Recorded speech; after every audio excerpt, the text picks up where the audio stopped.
And for you, if you are a woman, this is targeted for the dad in your life and the man in your life. Speaking of that, I have to tell you guys, it was really, really fun watching you two sisters and your babies dancing to music. That just warmed my heart so much. That was so cool. Just seeing that, so I had to just say that on the side. There are all sorts of philosophies in this world about why our society is struggling. If you don't believe me, get on Facebook. It's just like, you'll get 37 different opinions in the first 20 minutes if you post the right thing, you know? And you'll find out that everybody seems to have a slightly different opinion. For some, the reason that our country seems to be struggling, that in and of itself could be up for debate. Some people are like, our country's fine. But for those who agree that it feels like our country's kind of in a struggle right now, some would say it's the Republicans' fault. Others would say it's the Democrats' fault. Some would say it's the Tea Party's fault. Others would say it's Hillary Clinton's fault. Amen. Sorry. I digress. I'm sorry, it was a joke, Melissa. Don't worry. No, but, and then there's other people. Okay, we're going to be brutally honest this morning. Some would say it's the gays' fault. Others would say it's the Christians' fault. Others would say it's ISIS's fault. Others would say it's Islam in general, and on and on and on and on. I mean, you can go through social media, and you can get like reason after reason after reason after reason what's wrong with our country. And I don't believe that there's like any one thing that causes the challenge in particular.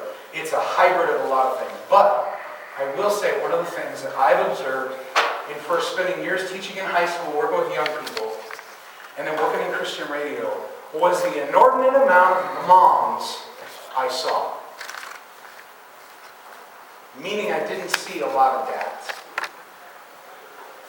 And that always really bothered me. Being a man myself, and prior to having our own kids, I would watch this, and I would think, well, isn't that an interesting phenomenon? Because in my home, and this would be a little harder if my mom and dad were here, so I'm kind of glad they're not.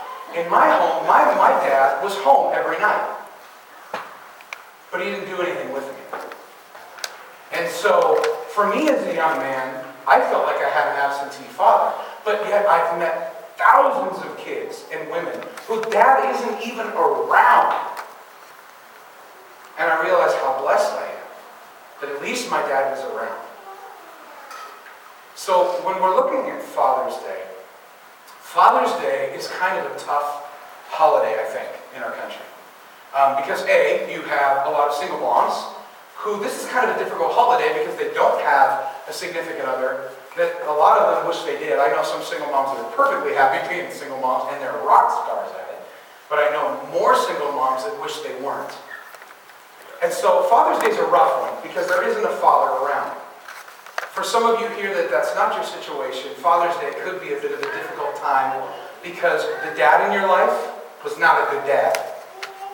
He could have abused you physically, verbally, other ways. Or he took off and left mom to raise kids all on her own or whatever. Father's Day seems to be a bit of a challenge. And so it's one of those things I remember as a little kid and as a young adult when I was in my teaching career when I started, and I watched this phenomenon, and even in the most sacred, holy, conservative conference our church had, that's the perception of the conference I worked in at the time, at least their own perception, I would see, even there, Dad was gone. Then I would come to a more liberal part of the country, there's those labels we love, here in Idaho, and guess what? Dad's still gone. And then I got to know some of the people that focus on the family, some of you know who that is, some of you don't.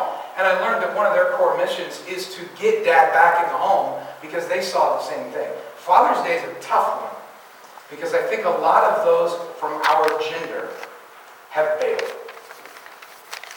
We've taken the easy way out.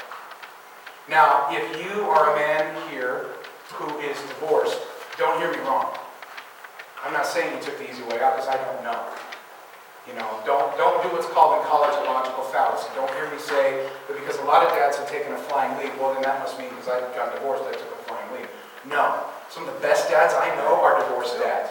Swear to God. Some of the best dads I know are divorced dads. Not saying that. What I am saying is that I think, unfortunately, for one reason that psychologists, psychiatrists, sociologists, philosopher professors will spend the rest of time ad nauseum figuring out is for some reason, because we didn't bake the baby, we think we've got an easy out.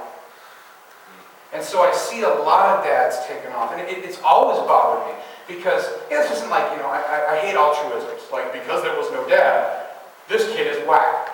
Or because there is no dad in our society, our country's falling apart. But I think it's a big part of it, because I would see young people who would come into my office when I was a high school counselor, and they were screwed up, man. They were screwed up. And it wasn't always because dad was gone, because honestly, there were some situations mom was gone. But the point is, there was a plan way back in the day. There's a reason there's a male and female. There's a reason there's a mom and dad. It wasn't by accident. And I could go down this trail some if you wanted to philosophize. Even if I was an atheist, and I believed in evolution, evolution dictates a male and a female. Without it, there is no propagation of the species. Now, it's not me going down the road against homosexuality, things like that. It's a whole other conversation. I'm just saying there's a reason. Science, God, whatever label you want to put on it, there's a reason there's a male and a female. And when kids don't have mom and dad around, sometimes it's a struggle. Often it's a struggle. And so I want to talk to the dads, and I want to do something that you may not expect, and that is I want to go to the Bible to show you the example of all the godly men who were terribly awful, awfully terrible fathers. And yet they were terribly awesome, awesomely terrible fathers. Because this is this problem we run into, I think, in the Christian church, is sometimes we struggle with this whole vibe, well, we've got Jesus, so we're better than everyone else. No, we just realize we're jacked up and we ask for help. That's the real difference. So when we look at these stories of people in the Bible, and I'm going to name off some very famous Bible characters, that even if you've not ever gone to church, you've very rarely been to church, you probably have heard some of these names. If for no other reason because Russell Crowe went and screwed it up for all of us with his Noah movie, you probably at least have heard of Noah. There were, by the way, in the Bible, no rock monsters that built the ark. I just want to settle that. But it was definitely whatever they were on when they wrote that movie, I don't know. So let's go through some examples, just real briefly, of biblical dads who were awesomely terrible and terribly awesome. Adam.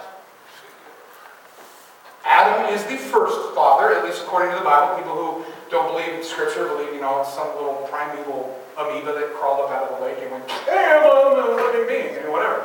Which is interesting to me. It takes a lot of faith, but that's okay. Because they both take faith. Just get that out of the way. Christianity, atheism, evolution, it all takes faith. You have to believe in something. But Adam, he was a terrible dad. He was a terrible father. First off, he didn't have the backbone to stand up to his wife in the whole Garden of Eden story, which I don't always either. I mean, my wife is a strong-willed woman. There's times I'm like, yes, dear, But he had Cain and he had Abel, and the whole debacle that happened there. If you don't know about the debacle, read the first few chapters of Genesis in the Bible. You hear all about it. He had Cain, he had Abel, he had that whole thing where they're trying to kill each other and everything's going wrong, and just the whole thing falls apart. And yet, he was the first man, according to the Bible. Next you have, not the one from Russell Crowe, you have Noah. Now, there's not a ton of examples in the Bible of Noah being a bad dad, but chances are Noah was probably an absentee father. Why? Because the Bible says he spent over 100 years building a boat. If any of you have ever had a dad or a mom who's trying to build their own business, this is my struggle right now trying to build my own, is trying to figure out how to balance my business and my family. Because they both feel like your kids. Noah built a stick and ark for 120 years. You think he spent a ton of quality time with his kids? Probably not. Now, maybe he did. Maybe he knew how to strike up the perfect balance. But this is a guy who was laser focused on one goal for longer than most of us will ever live. Well, so he got his boys to all go. He did finally get his boys to go with him. That's it. They might have been like, we're going to watch this crazy old bad. I don't know in a book. Then we have Then we have perhaps one of the most well-respected dads in the whole Bible. Abraham. Boy, was he jacked up. Well, my wife can't get pregnant. I'm going to go hang out with this young lady over here. Ancient historians will tell you that's pretty much where the whole Islam, Judaism thing started. Was because of good old Abraham. And not being able to, frankly, keep it together. Trying not to be crude so we can fill in the blank what was actually in my head. So he has his wife, and then he has his girlfriend on the side. Yet he's known as the father of Israel. He's the one that God said, your seed, your children will be like the sands of the seashore, the stars in the sky. Guy slept around on his wife. Now his wife told him to knock it off, Adam.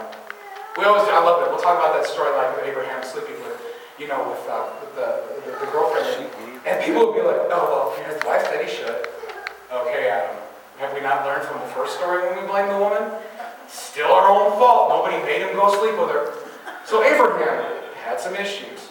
Let's go on to another famous one, Isaac. Okay? Remember Isaac? Now, some of Isaac's issues, well, we won't go down that road, but Isaac had a lot of issues, obviously, with his wife, and his wife deceiving him with his son, and all this kind of stuff.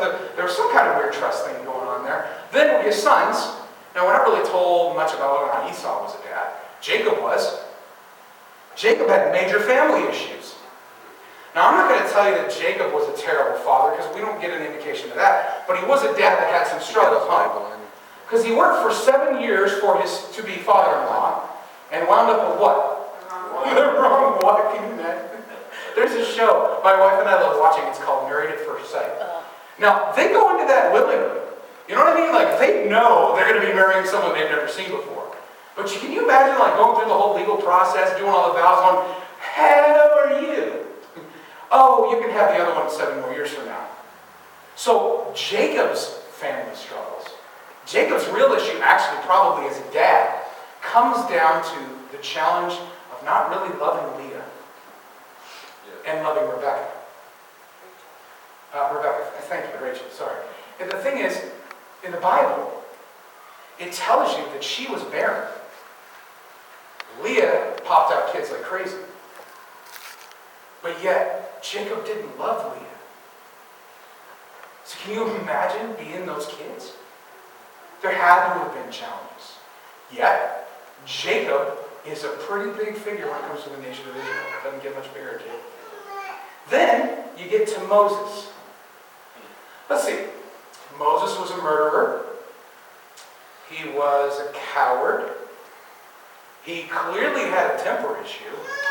I mean, I don't know, but if the Bible's to be believed and God gives me a giant brick of stone, I'd like to think I wouldn't get so ticked off I'd break it on the ground, but maybe I would. Not perfect.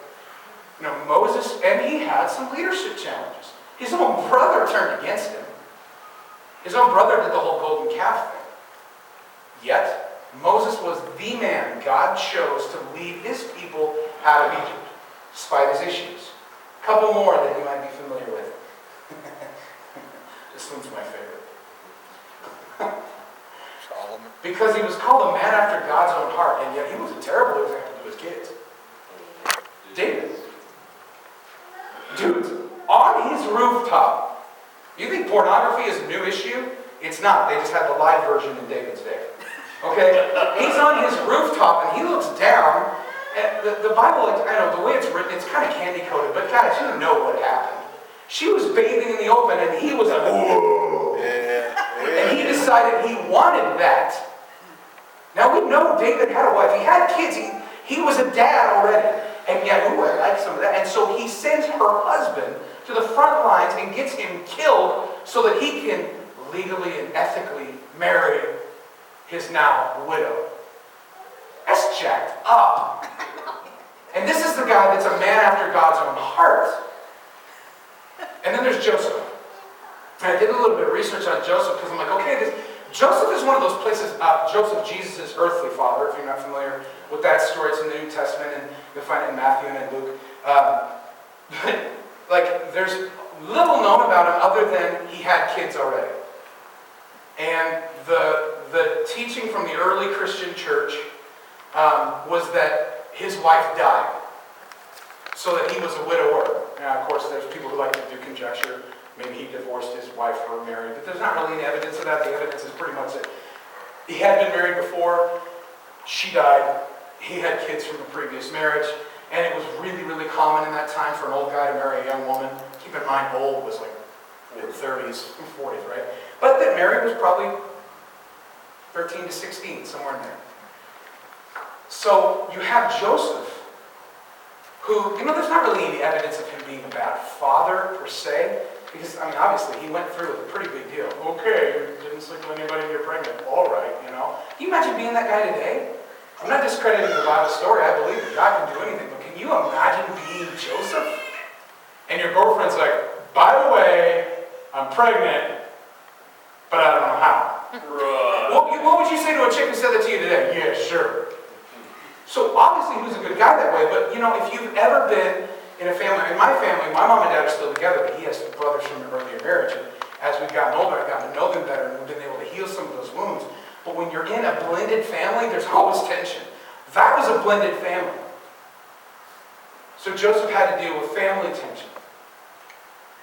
Now there's other examples. The biggest example that you see in the Bible, of course, is God the Father.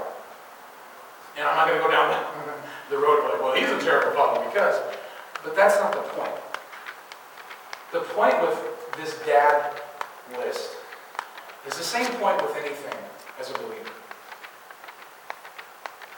These guys were men of God. Without them, arguably there'd be no us. You can even go to more recent examples. People who have made a huge impact on our lives literally right now. Dr. Martin Luther King Jr. He had struggles a lot of people don't know about on the side that dramatically affected his kids. There is significant evidence that Dr. King had multiple mistresses. Significant evidence. Does that undo what he did for this country? No. Does that undo the impact he made? No. Does that impact the respect he had for his children, have for him still? No. It means he had his challenges. John F. Kennedy, dude sent us to the moon. I don't think I have to fill in for you what his struggles were. Okay? And you could go on and on and on, all through these legends, these legendary men of history. But the thing that God tends to do, and it's in Scripture, is he tends to not pick the best, he tends to pick the willing. And oftentimes it's the weakest. And the reason I'm sharing all this, in case some of you are like, okay, you said it might be a little abrasive, I feel a little abrased, where are you headed? Is because just because you've got crap doesn't mean you have to leave. Just because you've got issues, you've got things that you look in the mirror and you know what the guy looking back at you is like, doesn't mean it's time to go. Because the story of the gospel from Genesis to Revelation and beyond is a story of God going, you know what, you sure are jacked up, but I still want to work on you. So my message to men of all ages, whether you have grandkids, kids, you're divorced, you're married, you're engaged, you're in high school, you're in college, is don't give up. Now, not all divorce situations are giving up, so don't hear me wrong. I got to caveat that. But I honestly believe in my heart of hearts that for a lot of men on this Father's Day weekend, the reason we leave is our own doggone self-confidence. There's all sorts of stuff going on. There's all sorts of other issues that feed into it, and I understand that, and every situation is different, but I think oftentimes it's our own self-confidence because we look in the mirror and we say, I'll never be able to provide what I want to provide. I'll never look good enough. I'll never be thin enough. I'll never be tall enough. I'll never be as cool as that doctor that she works with. I'll never this, I'll never that, I'll never this. And finally, we get ourselves to the point, we throw in the towel and we walk away. Because we forget how God sees us. I honestly believe that because, at least for me, that's been my struggle with my self-confidence. I look at myself like I think of me, not how God thinks of me. Because God looks at me as a broken vessel that he desperately wants to remold into something beautiful. See, God doesn't have a problem with you being screwed up. It's you who has the problem. He actually looks at that and goes, duh, why do you think I died? I wouldn't have done that if you'd been okay. And he wants to fix it. And so I say that to the men in this room first and foremost on this Father's Day weekend. Because if you are divorced, stay involved in your family's life. Stay involved in your kid's life. You can still be dad. And like I said, I've seen some of you that are fantastic dads. I'm in awe of it. I see divorced dads that I think are better dads than me. And it kills me. Because I'm like, oh, I gotta do better. But that's a good thing. I see single moms who are the best parents I've ever seen. And I don't know how they do it. But I think part of it, I'm thinking of one person in particular. I won't mention the name because some of you know them. But I think part of it is they look in the mirror and go, wow, you're a mess. Thank God for Jesus. Amen. Father, no matter where we are in our life, whether we're a guy on Father's Day weekend, whether we have kids or don't, whether we're a lady doing the single mom thing, or we've got a hubby, we've got kids, but life can feel so overwhelming. It can feel like too much. more than we can handle. But you promise that you will always be there for us. You promise that we are like earthen vessels. We're broken jars of clay. But that he still pours this beautiful thing into us because he wants to make something better.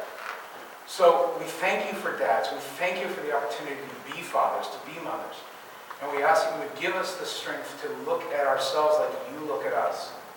And that would perhaps somehow change our relationships with the people around us and the people we impact. We pray this in your name, Lord Jesus. We love you. Thank you for a great day to be together. Amen.